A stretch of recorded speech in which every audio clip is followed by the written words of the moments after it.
एक बार की बात है, एक गांव में शोभा नामक औरत अपने पति और बच्चों के साथ रहा करती थी। लेकिन कुछ महीनों पहले ही उसके पति का एक दुर्घटना में पैर क्षतिग्रस्त हो गया था, जिसके कारण वह चल नहीं सकता था और डॉक्टर ने इलाज के लिए मोटी रकम बताई थी।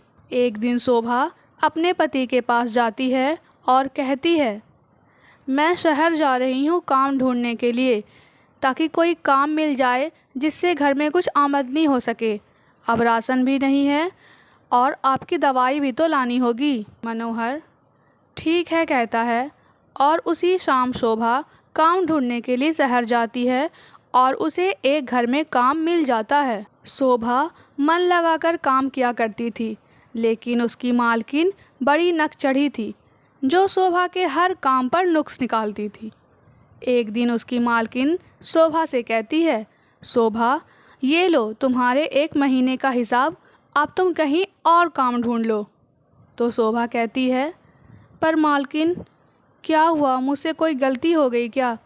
अगर गलती हो गई है तो मुझे माफ़ कर दो, मैं दोबारा वह काम नहीं करूँगी जिससे आपको तकलीफ़ पहुँची है। और वहाँ पर मालकिन की सास भी आ जाती है और वह शोभा के पक्ष में कहती है।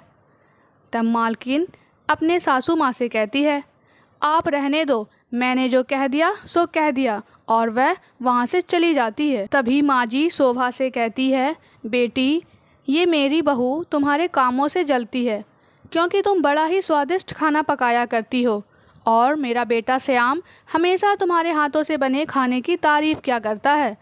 इसलिए मेरी बहू को ये अच्छा नहीं लगता कि उसके सामने उसका पति किसी और औरत की तारीफ़ करे। अच्छा तुम यहीं पर रुको, मैं अभी आती हूँ।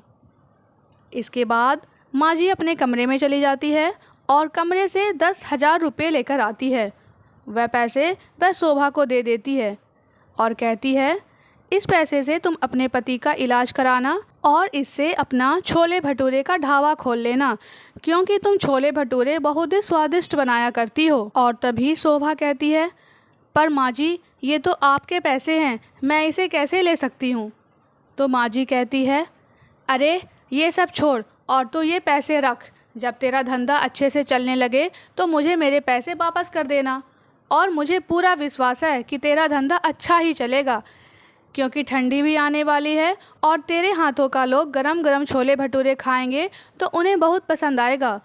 और शोभा माँ जी को शुक्रिया कहकर वह पैसे ले लेती है और अपने घर आकर शोभा अपने पति को सारी बातें बताती है। अगले दिन शोभा एक ठेला उधार लेकर उस पर छोले भटूरे बनाना शुरू करती है।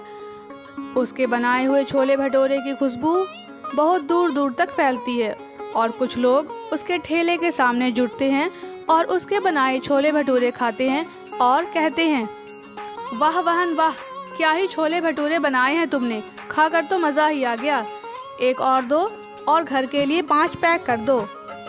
शोभा ये बातें सुनकर बहुत खुश हो जाती है और कुछ दिनों के बाद उसका पति भी ठीक होकर अपनी पत्नी के साथ काम करने लगता है। वे दोनों एक बड़ा सा दुकान खरीद लेते हैं और अब शोभा उसमें छोले भटूरे के साथ साथ समोसे, कचौड़ियाँ और मिठाई भी बेचने लगती है। एक दिन शोभा अपने पति से कहती है, मैं माँ जी से मिलने शहर जा रही हूँ, ताकि उनका शुक्रिया अदा कर सकूँ और उनके दिए हुए पैसे वापस कर सकूँ, क्योंकि उनकी वजह से ही आज हम ये कर पा रहे हैं और आपका इलाज भी तो हुआ है। तो उसका पति कहता है, जरूर जाओ और एक काम करो, साथ में मिठाई का डब्बा भी लेकर जाओ। और शोभा माँ जी के घर जाती है और वहाँ पहुँचकर अपने मालकिन से माँ जी के बारे में पूछती है। तो मालकिन कहती है, माँ जी का शुगर लेवल बढ़ गया था, कुछ दिनों इलाज चला और फिर डॉक्टरों ने जवाब दे दिया, माँ जी का देहांत हो चुका है। ये सुनकर शोभा को सदमा लगता है और वह उदास होकर अपने दुकान वापस आ जाती है। जो पैसे माँ जी को देने थे वह उन्हीं पैसों से गरीब लोगों को खाना खिलाती है, ताकि माँ जी की आत्मा को शांति पहुँचे और उनका आशीर्वाद उस पर हमेशा बना रहे। वह ऐसा ही करती रहती है। साल में एक बार गरीब लोगों को माँ जी के नाम का खाना खिलाया करती है और उसका बिजनेस भी बहुत अच्छे तरीके से चलने लगता है। यह कहानी हमें समझाती है कि सामर्थ्य, संघर्ष और सकारात्मक सोच हमें आगे बढ़ने में मदद करती है और जीवन में सफलता प्राप्त करने की राह खोलती है।